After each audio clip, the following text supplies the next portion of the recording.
संसार के जो विषयासक्त ग्रहासक्त प्राणी हैं, जो अपने स्वरूप को भूले हुए हैं, ऐसे ग्रहासक्त प्राणी, उनके जीवन में यह कभी भाव ही उत्पन्न नहीं होता कि मेरा कल्याण कैसे हो।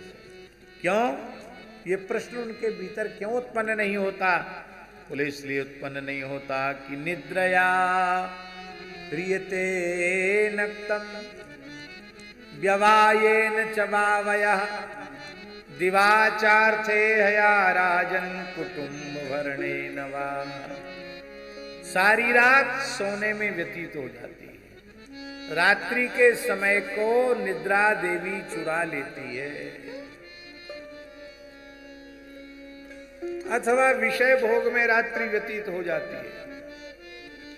और जब दिन हुआ तो धन कमाने की इच्छा में, धन कमाने की चेष्टा में दिन का समय नष्ट हो जाता है। बचा खुचा समय कुटुंब के भरण पोषण में चला जाता है। उन बेचारों के जीवन में ये जिज्ञासा ही कभी उत्पन्न नहीं होती कि मेरा कल्याण कैसे होगा। उनकी ऐसी दुर्दशा क्यों है? उस दुर्दशा का कारण बता रहे हैं सुखदेव जी। देहापत्य कलत्रादि स्वात्म सैन्ये स्वसत्स्वपि तेषां प्रमत्तो निधनं पश्यन्नपि न पश्यति। शरीर, संतान, पत्नी, घर, धन, ये जितनी भी वस्तुएं उसे मिली हुई हैं, ये सबके सब नाशवान वस्तुएं, सब नष्ट हो जाने वाली हैं। पर इन नाशवान पदार्थों को पा करके वह अपनी मृत्यु को भूल जाता है।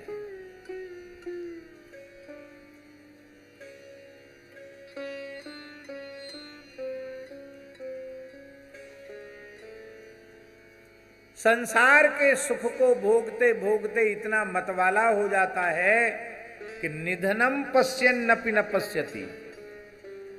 अपने निकट से निकटवर्ती लोगों की मृत्यु को देख कर भी उसको अपनी मौत भूली रहती है। कितने बच्चे उसके सामने मर गए, पर अपने आशा करता कि हम तो मरेंगे नहीं, सैकड़ों साल तक जिएंगे।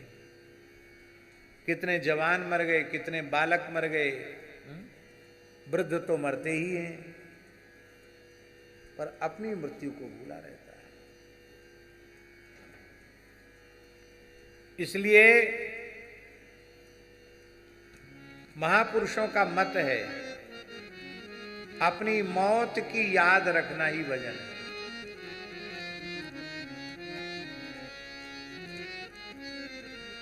दो बातन को भूल मत, जो चाहे कल्याण। नारायण एक मौत को दूजे श्री भगवान। मृत्यु का भय जब तक नहीं रहेगा तब तक भजन नहीं बनेगा।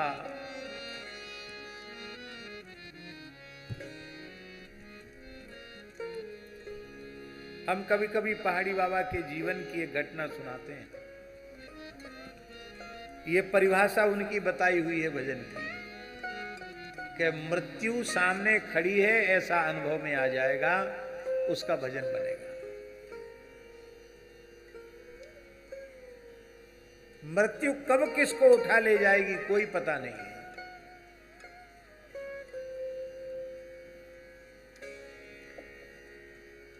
महाराज जी अपने जीवन की घटना सुनाते हैं।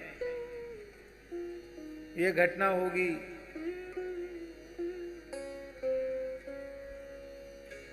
बहुत पुरानी घटना होगी। ऐसा समझिए कि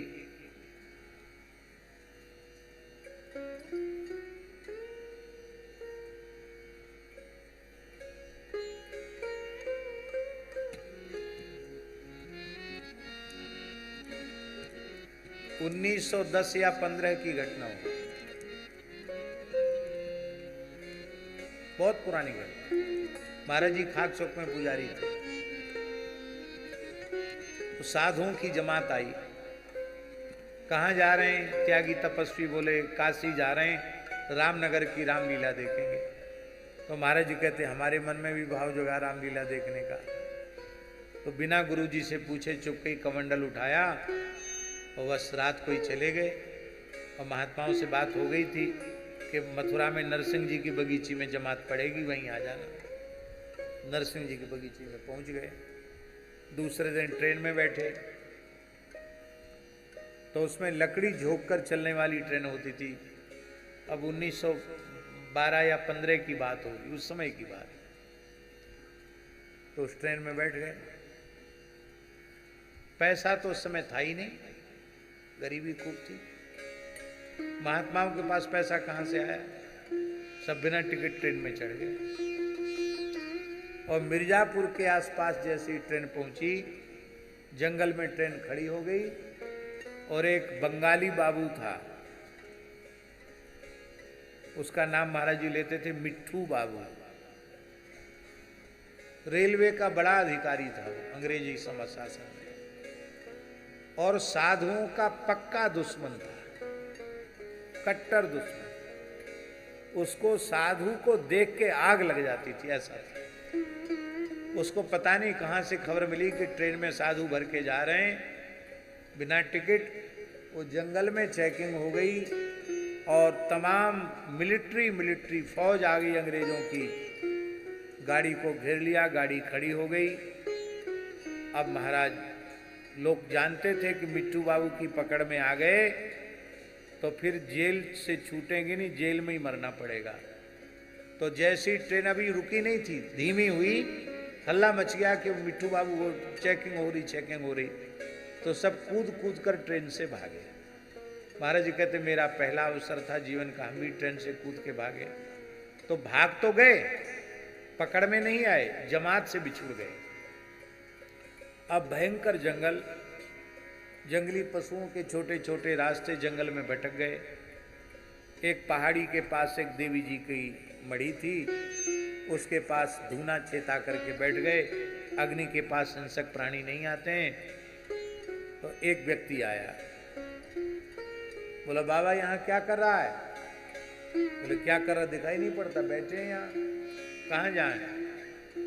बोले यार एक शेर आता है, कितने साधुओं को खा गया, तुझे भी खा जाएगा। उसने कहा, ग्रामीण व्यक्ति ने। तो महाराज जी बोले गांव वाले भीतर रखने नहीं देते हैं और हम तो बाबा जी हैं, हमारे कोई आगे पीछे रोने वाला है क्या? शेर खा जाएगा तो खा जाएगा, भाग यहां से। तो महाराज कहते उसको डांट के भगा दिया। अब शेर आवे चाहे ना आवे, अब शेर के डर के मारे नींद गायब हो गए। धूना पर बैठे राम राम करने लगे, वृंदावन का चिंतन होने लग गया। कितने अच्छे थे, गुरु महाराज के चरणों में थे, समय से बाल भोग, राजभोग, ब्यारू, पुजारी थे तो बढ़िया दूध भी मिल जाता था। और यहाँ दिन भर भूखे प्यासे मर रहे हैं, शेर और खा जाएगा। हे राम राम, बहुत खराब हुआ, बिना पूछे नहीं आना चाहिए था। बहुत दुखी हो गए, राम राम करते रहे। और उसी समय शेर किसी जंगली जीव को घसीटते हुए वहां से ले गए, बिल्कुल इतनी दूर से जैसे हम बैठे हैं और आप बैठे, इतनी दूरी से घसीटता हुआ किसी बड़े जीव को शेर घसीटता हुआ ले गया। महाराज जी कहते वो शेर का शिकार करते हुए दृश्य बिल्कुल हमने 5-7 फुट की दूरी से देखा। अब तो भूख प्यास नींद सब गायब। राम राजा दुख भंजन सकल पूर्ण काम, गोविंद गोपाल भज नारायण भज नारायण। पूरी रात कीर्तन करते रहे। धूप निकल आई तो भी उठने की हिम्मत नहीं, सिर छिपाना हो खा जाएगा। धूप निकल आई, इसके बाद हम उठे तो उसी समय मन में आया कि आज भगवान ने बोध करा दिया। मृत्यु रूपी सिंघनी, मृत्यु रूपी सिंह, काल रूपी सिंह गर्जना कर रहा है। ये अनुभव हमें हो गया तो भूख प्यास नींद सब गायब हो गई, केवल भजन बना। ऐसी मौत गर्जना कर रही है, ये अनुभव जिसको हो जाएगा उसका भजन बनेगा। मृत्यु का विस्मरण भगवान का विस्मरण है और मृत्यु का स्मरण भगवान का स्मरण है। इसलिए नारायण एक मौत को, दूजे श्री भगवान। यारो एक दिन मौत जरूर, यारो एक दिन मौत जरूर। हरे राम बाबा का पद है, एक दिन मौत जरूर, यारो एक दिन मौत जरूर। फिर क्यों इतने गाफिल होकर, फिर क्यों इतने गाफिल होकर, बने नशे में चूर, बने नशे में चूर। यारो एक दिन मौत जरूर, यारो एक दिन मौत जरूर। यही चुड़ैलें तुम्हें खाएंगी, जिन्हें समझते भूल। यही चुड़ैलें तुम्हें खाएंगी, जिन्हें समझते माया मोह जाल की फांसी, माया मोह जाल की फांसी। इनसे भागो दूर, इनसे भागो दूर। यारो एक दिन मौत जरूर, यारो एक दिन मौत जरूर। जान बूझ कर धोखा खाना है यह कौन शहूर। जान बूझ कर धोखा खाना है यह कौन शहूर। आम कहाँ से आओगे, आम कहाँ से आओगे, जब बोते गए बबूल।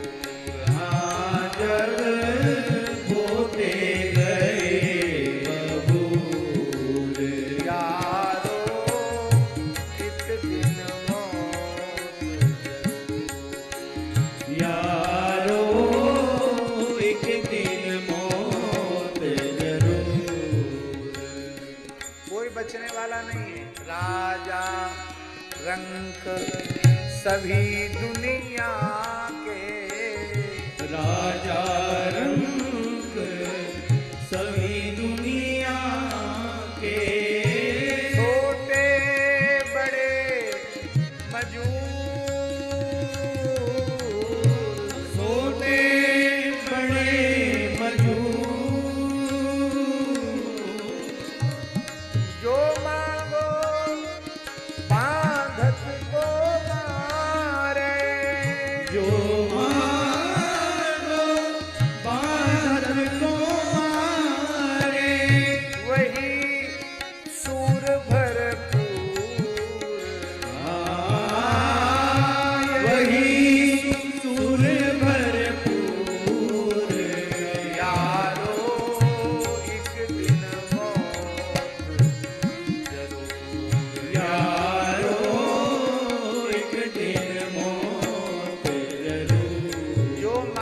बांधत को मारे, इसका अर्थ है चाह के कारण ही हम बंधे हुए हैं।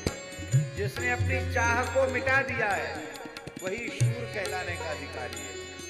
केवल एक ही चाह, गोवर्धनवासी सांवरे तुम मिल रहे न जाए।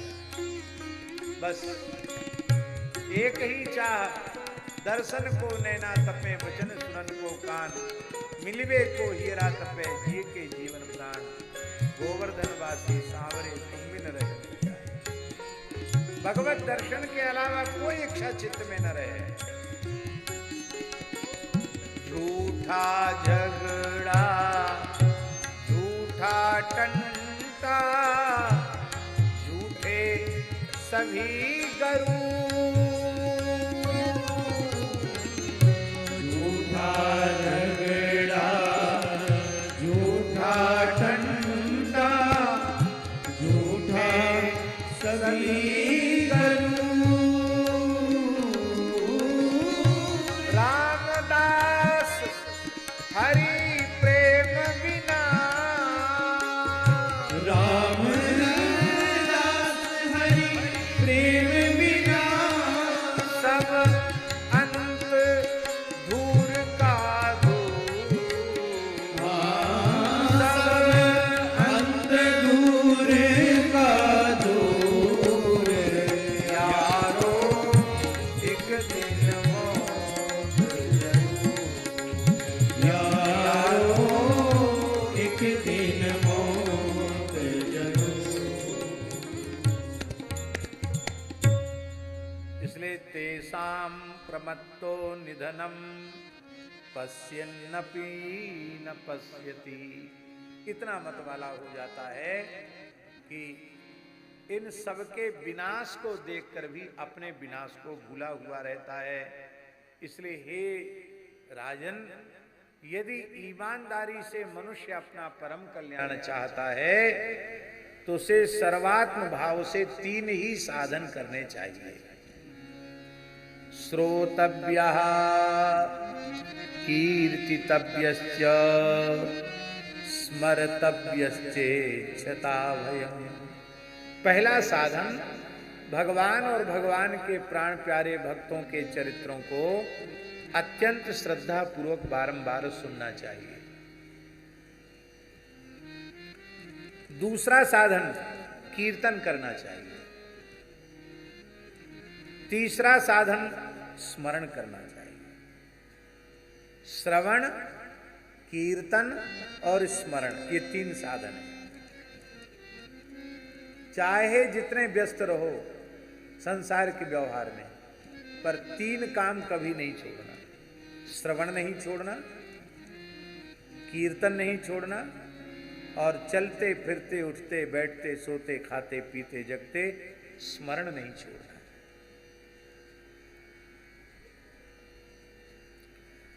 और एक बड़ी विलक्षण बात है कि इन तीनों साधनों को किसी भी काल में किया जा सकता है, किसी भी अवस्था में किया जा सकता है। एक डॉक्टर दंपति ने हमको कहा, उन्होंने कहा महाराज जी हम सर्जरी करते हैं, ऑपरेशन करते हैं, शल्य चिकित्सक है। तो बोले हम ऑपरेशन तो करते हैं और उस समय कान में कथा लगा लेते हैं।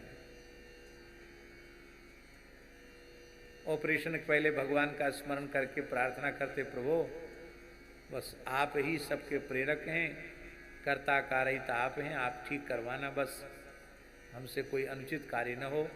भगवान से प्रार्थना करके और कान में कथा चलती रहती है और हमारा ऑपरेशन का ऑपरेशन हो जाता है।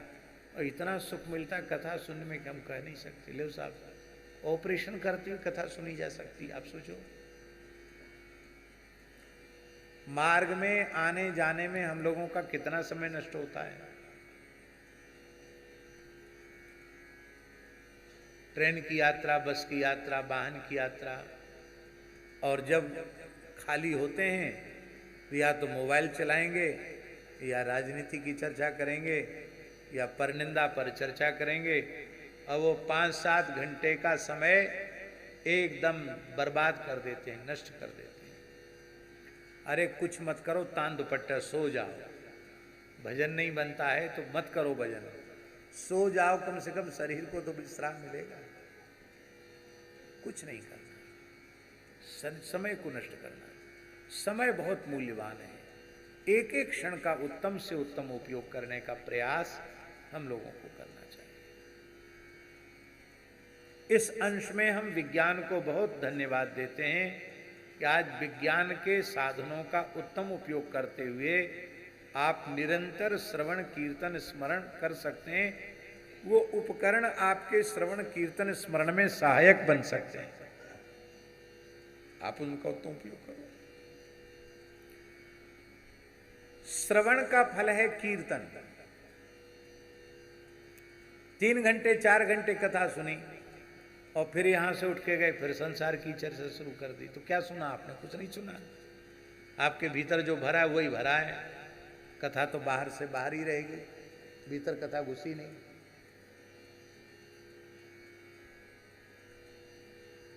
यहां 3 साधन है महाराज जी, श्रवण कीर्तन और स्मरण। इसमें कीर्तन अंगी है, श्रवण और स्मरण दोनों अंग हैं। अंग अंगी भाव में अंगी प्रधान होता है, कीर्तन प्रधान है। श्रवण का फल कीर्तन है और स्मरण का फल कीर्तन है।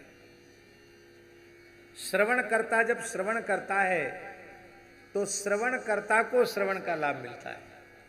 स्मरणकर्ता जब स्मरण करता है तो स्मरणकर्ता को स्मरण का लाभ मिलता है। किंतु वही व्यक्ति जब प्रेम में विभोर होकर भगवान के नाम रूप गुण लीला का कीर्तन करने लग जाता है तो भीतर से स्मरण, वाणी से कीर्तन और कान से श्रवण, त्रिगुणी भक्ति हो जाती है। स्मरण भक्ति भी बन गई, कीर्तन भक्ति भी बन गई और श्रवण भक्ति भी बन गई। और इतना ही नहीं, जब भगवान का भक्त प्रेम विभोर होकर कीर्तन करता है तो उस समय असंख्यों सूक्ष्म जीव जो हमें अपनी आंखों से दिखाई नहीं पड़ते, वो भगवान के नाम की ध्वनि जहां तक व्याप्त होती है, वहां तक के असंख्यों जीव जो क्षण क्षण में पैदा होकर मरने वाले हैं, उनके तक भी भगवान नाम की गूंज पहुंच जाती है और उन असंख्य जीवों का कल्याण हो जाता है। नाम की बहुत बड़ी महिमा है। कीर्तन में नाम कीर्तन, नाम कीर्तन क्या है? कोई भी कीर्तन कर लो, श्री राम जय जय राम, श्री राम जय जय राम, श्री राम जय जय राम, श्री राम जय जय राम, श्री राम जय जय राम,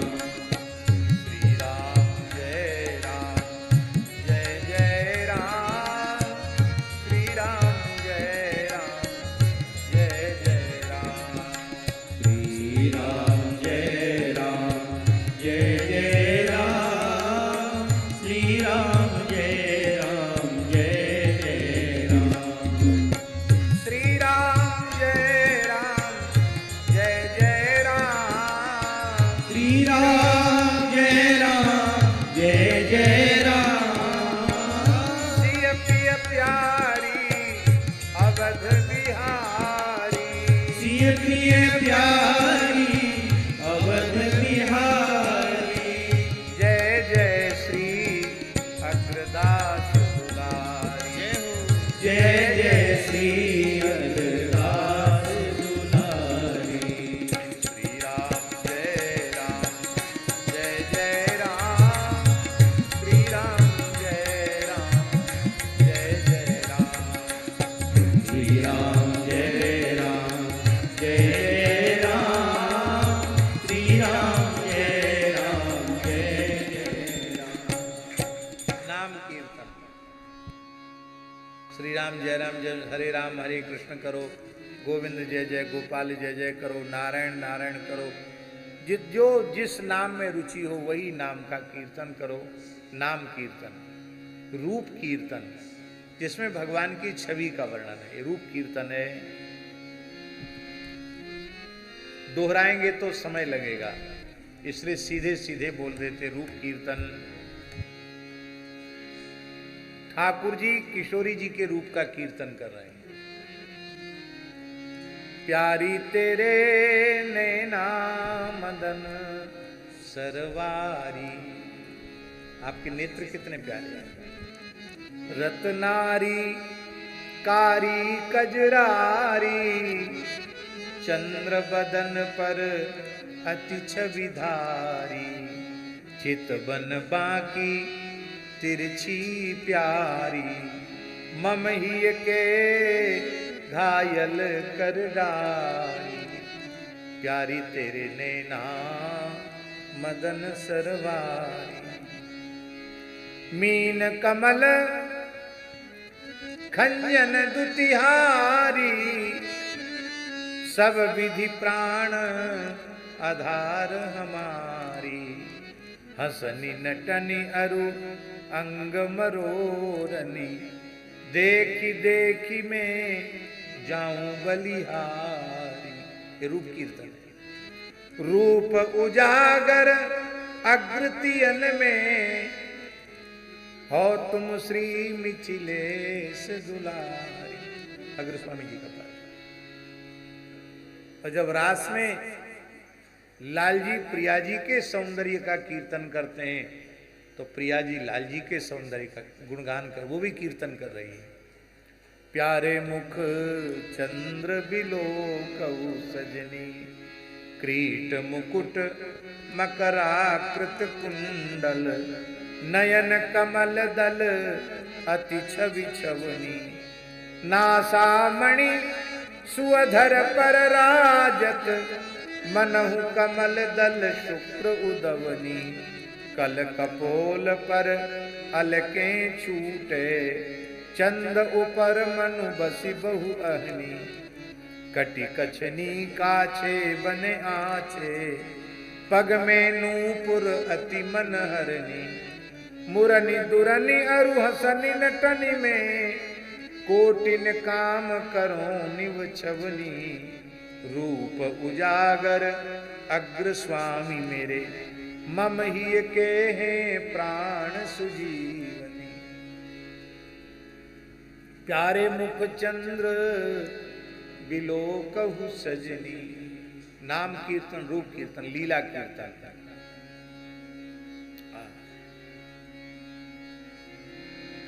इस समय तो गोचारण का समय, एक गोचारण का पर्व, लीला कीर्तन।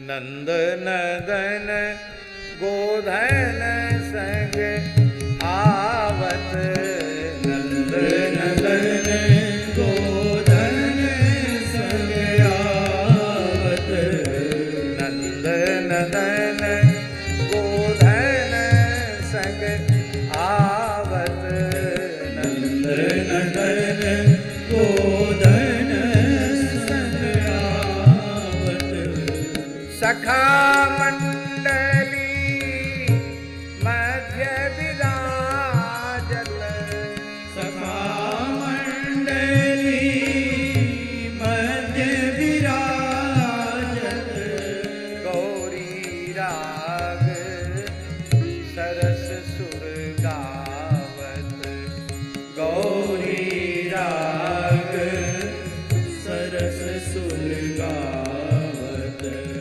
नंद नदन गोधन संग आवत, नंद नदन गोधन संग आवत, मोर चंद्रिका मुकुट बन्यो सिर, मोर चंद्रिका मुकुट बन्यो सिर, मंद अधर धरी मुरली मंद अधर धरे मुरली बजावत। गृह गृह प्रति युवती भई ठाड़ी, गृह गृह प्रति युवती भई ठाड़ी। निरखी बिरह की सूल मिटावत, निरखी बिरह की सूल मिटावत। नंद नदन गोधन संग आवत, नंद नदन गोधन संग आवत। सिंह पौरी पे जाई यशोदा, सिंह पौरी पे जाए यशोदा। सुख सुत मुख हेरी हिये सुख पावत, सुत मुख हेरी हिये सुख पावत। शीत स्वामी गिरधरन लाल कर, शीत स्वामी गिरधरन लाल कर। अपने कर धरी पुरुषों लगावती, अपने कर धरी पुरुषों लगावत। नंद नदन गोधन संग आवत, नंद नदन गोधन संग आवत। नाम कीर्तन, रूप कीर्तन, लीला कीर्तन और अब धाम कीर्तन।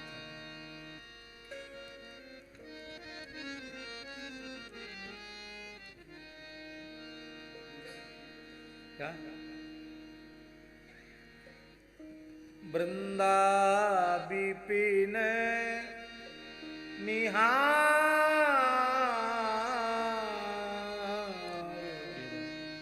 वृंदा विपिन निहार, अरे मन वृंदा विपिन निहार, वृंदा विपिन निहार। हरे मन वृंदा विपिन निहार। यद्यपि मिले कोटि चिंतामणि, यद्यपि मिले कोटि चिंतामणि। तदपि न हाथ पसार, तदपि न हाथ पसार। विपिन राज सीमा के बाहर, विपिन राज सीमा के बाहर। हरिहु को ना निहार, हरिहु को न निहार। वृंदा विपिन निहार, अरे मन वृंदा विपिन निहार, अरे मन। जय श्री भट्ट दूलधूसर तन, जय श्री भट्ट दूलधूसर तन। यह आशा पुरधार, यह आशा उर्धार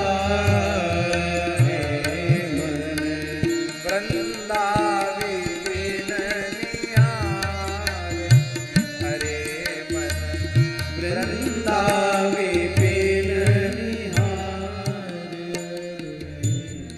महाराज जी भगवान के नाम रूप गुण लीला और धाम का कीर्तन होता है, ऐसे ही भक्तों के नाम रूप गुण लीला धाम का कीर्तन भी होता है। और उस व्याख्यान की ओर हम नहीं जाएंगे। सभी परंपराओं में आचार्य भक्त भगवंत सबके नाम के कीर्तन की महिमा है। ये कीर्तन, स्मरण, कीर्तन, श्रवण, कीर्तन और स्मरण, ये तीन साधन बताए। और कहा कि देखो चाहे सांख्य का आश्रय ले अर्थात ज्ञान मार्ग का आश्रय ले, अथवा भक्ति मार्ग का आश्रय ले, अथवा धर्म की निष्ठा से अपने जीवन को ऐसा बना ले कि अंतिम क्षण में भगवान के पवित्र नाम की याद आ जाए। जन्म लाभ परः पुंसाम अंते नारायण स्मृति, अंत में भगवान की याद आने लग जाए। देखो अंत में याद किसकी आएगी? जो प्रिय होगा उसकी याद आएगी। यदि शरीर संसार प्रिय होगा, नाती पोता बेटा बेटी प्रिय होंगे तो मरते समय उनकी याद आएगी। धन प्रिय होगा तो धन की याद आएगी। और भगवान प्यारे लगेंगे, भगवान अच्छे लगेंगे तो भगवान की याद आएगी। तो जीते जी ऐसी भगवत प्रियता प्राप्त कर लेनी चाहिए कि मृत्यु के क्षण में हमको भगवान की स्मृति हो जाए। और एक विशेष बात है, यदि मृत्यु के क्षण में हम भगवान का स्मरण नहीं कर पाए तो भी हमारा घाटा नहीं है, यदि हमने जीवन भर नाम स्मरण किया है तो। भगवान ही हमारे नाम का स्मरण करके अपने नाम को ले जाए। हम भूल गए पर वो तो नहीं भूले हैं ना कि ये मेरा है। इसलिए नामाश्रयी सदा कल्याण को प्राप्त करता है।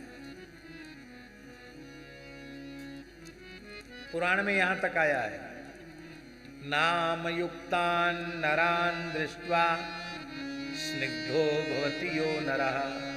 नाम जप में, नाम कीर्तन में जो लगे हुए हैं उनको देखकर जो प्रसन्न हो जाता है, सयाति परमम स्थानम, भगवान के नित्य धाम को प्राप्त करता है। और विष्णुना सह मोदते, भगवान के साथ आनंद का अनुभव करता है। और ये तीन साधन बताए और तीन के बाद फिर एक बताया, एतन निर्विद्यमानानाम इच्छताम अकुतो भयम योगिनाम नृप निर्णीतम हरेर्नामानुकीर्तनम। हे राजन, सभी ऋषि महर्षियों ने जीव के परम कल्याण का एकमात्र साधन सुनिश्चित किया है, हरेर नामानुकीर्तनम, भगवान के नाम रूप गुण लीला का कीर्तन। यही जीवों के कल्याण का सबसे श्रेष्ठ साधन है। भगवान नाम में ही रूप है, भगवान नाम में ही लीला है, भगवान नाम में ही भगवान का धाम है। नाम में सब कुछ है। नाम रूप लीला धाम, ये जो चतुष्टय है, इस चतुष्टय में प्रधान नाम ही है। नाम के प्राकट्य से रूप का प्राकट्य, नाम के प्राकट्य से रूप का प्राकट्य, नाम के प्राकट्य से लीला का प्राकट्य, नाम के प्राकट्य से धाम का प्राकट्य। इसलिए नाम का आश्रय है। धाम में रहकर भी यदि नाम न लिया जाए तो धाम में रहकर धाम के रस की, धाम के सुख की अनुभूति नहीं होगी। नाम का आश्रय नहीं है और रूप सामने प्रकट है, आप आस्वादन नहीं कर पाएंगे। शबरी ने जो राम जी के रूप का आस्वादन किया, क्या वह आस्वादन शूर्पणखा कर पाई? मम दर्शन कर फल सहज अनुपा, जीव पाव निज सहज स्वरूपा। सबरी को सहज स्वरूप प्राप्त हो गया। शूर्पणखा का तो बाहरी रूप भी बिगड़ गया, नाक कान कट गए उसके। खुद ब्याह भगवान ने किया नहीं और दूसरा कोई ब्याह कर ले इस लायक छोड़ा नहीं, नाक कान काट दिए उसके। देखिए वही श्री कृष्ण है। और महापुरुष आ रहे हैं, मार्ग दो।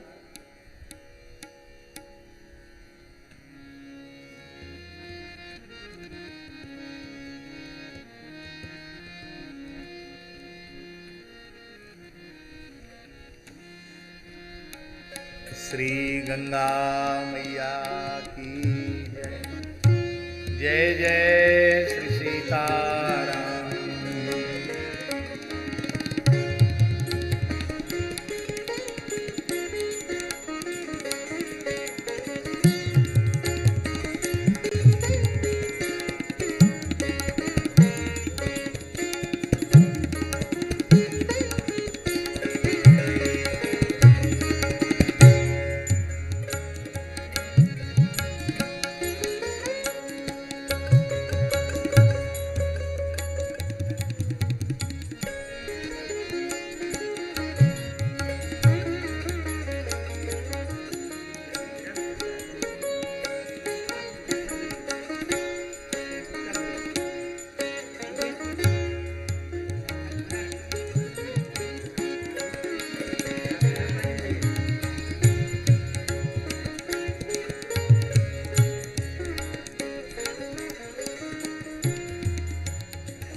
बोलो भक्तवत्सल भगवान की जय। क्या कह रहे थे, स्मरण दिलाएं? नहीं। हाँ, हम ये कह रहे थे वही श्री कृष्ण हैं जो पांडवों के समक्ष जाते हैं तो पांडव देखकर प्रेम में विभोर हो जाते हैं, और वही श्री कृष्ण पांडवों के दूत बनकर कौरवों की सभा में जाते हैं तो दुर्योधन, दुशासन, कर्ण, शकुनी सब उनको देखते हैं और उनके भीतर कोई प्रेम नहीं जगता है। रूप का दर्शन तो दोनों को हो रहा है, अंतर है, एक नामाश्रयी है, एक नाम विमुख है। रूप का स्वाद भी नाम से, लीला का स्वाद भी नाम से, और धाम का स्वाद भी नाम से ही मिलेगा। इसलिए नाम को पक्का करके रखो, नाम को पकड़ के रखो। नाम ही सर्वोपरि है। बोलो श्री राम नाम महाराज की जय। हे राजन, तुम्हारे पास बहुत समय है। खट्वांग नाम के जो राजर्षि थे उनके जीवन की तो केवल 2 ही घड़ी शेष थी, और केवल 2 घड़ी, 2 घड़ी माने 24 मिनट की एक घड़ी होती है, 2 घड़ी माने 48 मिनट, केवल 48 मिनट का जीवन उनका शेष था, और उस 48 मिनट में ही भगवान नाम संकीर्तन करके भगवान के नित्य धाम को प्राप्त कर लिया। तुम्हारे पास तो बहुत समय है, तुम्हारे पास पूरे 7 दिन का समय है, इसलिए प्रेम से भगवान की मंगलमयी कथाओं को सुने। सद्यः मुक्ति और क्रम मुक्ति के स्वरूप का वर्णन किया, भगवान के स्थूल सूक्ष्म स्वरूपों की धारणा, क्रम मुक्ति, सद्यः मुक्ति का वर्णन किया, तीव्र वैराग्य का वर्णन किया, अलग अलग कामनाओं की पूर्ति के लिए अलग अलग देवी देवताओं की उपासनाओं का वर्णन किया, और अंत में कहा कि जिसे सब कुछ चाहिए अथवा कुछ नहीं चाहिए, मोक्ष चाहिए अथवा भगवान की भक्ति चाहिए, उसे सर्वतो भावेन भगवान की ही उपासना करनी चाहिए। अकामः सर्व कामो वा मोक्ष काम उदारधि तीव्रेण भक्ति योगेन यजेत पुरुषम परम। तीव्र भक्ति योग से परम पुरुष भगवान की ही उपासना करनी चाहिए। देखो, देवताओं के पास जो कामनाओं की पूर्ति की सामर्थ्य है ना, वो स्वतंत्र नहीं है, वो भगवत प्रदत्त है, और भगवत प्रदत्त होने के साथ ही साथ सीमित है। पर भगवान के पास असीम शक्ति है, असीम सामर्थ्य है, वो एक साथ सब कुछ दे सकते हैं। गोस्वामी जी कह रहे हैं, जो संपत्ति शिव रावण दीन दिए 10 मात, सो संपदा विभीषण सकुचि दीन रघुनाथ। अस प्रभु छाड़ी भजहि जे आना, ते नर पशु बिन पूछ विषान। इसलिए सर्वतोभावीन भगवान की उपासना करना। और एक विशेष रहस्य की बात है, किसी भी देवी देवता की उपासना में कोई विरोध नहीं है, प्रेम से करो, पर उससे एक ही प्रार्थना करो कि यदि आप प्रसन्न हैं तो भगवान के चरण कमलों में हमें प्रेम प्रदान कर दीजिए। ये सुनकर के वे देवता रीझ जाएंगे, वे तुम्हारे बाधक नहीं बनेंगे, वो भी तुम्हारे मार्ग के साधक बन जाएंगे।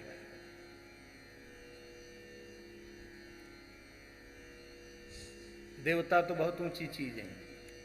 तुलसीदास जी को तो भूत जो है सहायक बन गया। उस भूत ने हनुमान जी का पता बता दिया काशी में कि संकट मोचन हनुमान जहाँ जगह है वहाँ हनुमान जी रोज कथा सुनने आते हैं। कुष्ठी के वेश में आते हैं, पहचान लेना और चरण पकड़ लेना। और गोस्वामी जी को हनुमत दर्शन हो गया, और जब हनुमत दर्शन हो गया तो राम जी का दर्शन हो गया।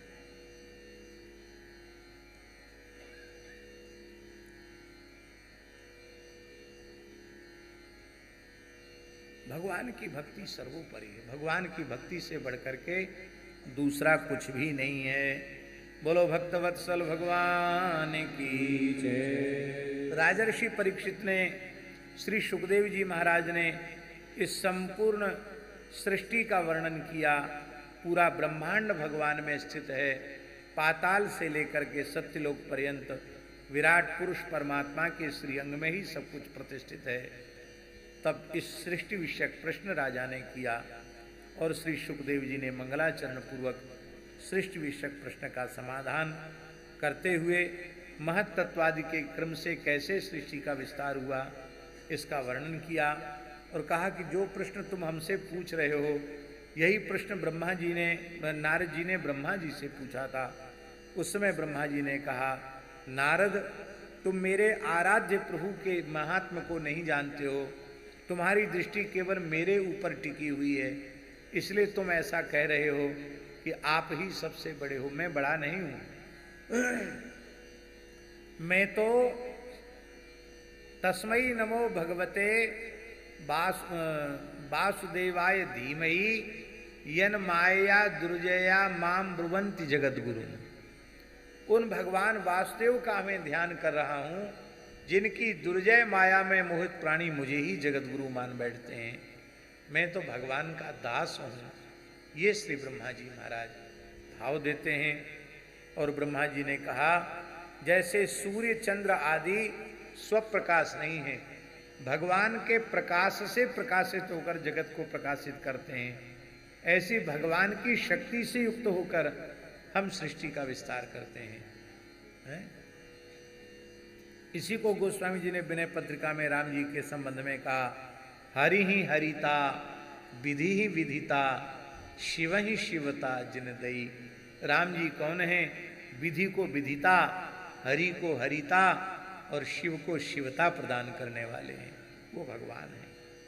बोलो भक्तवत्सल भगवान की।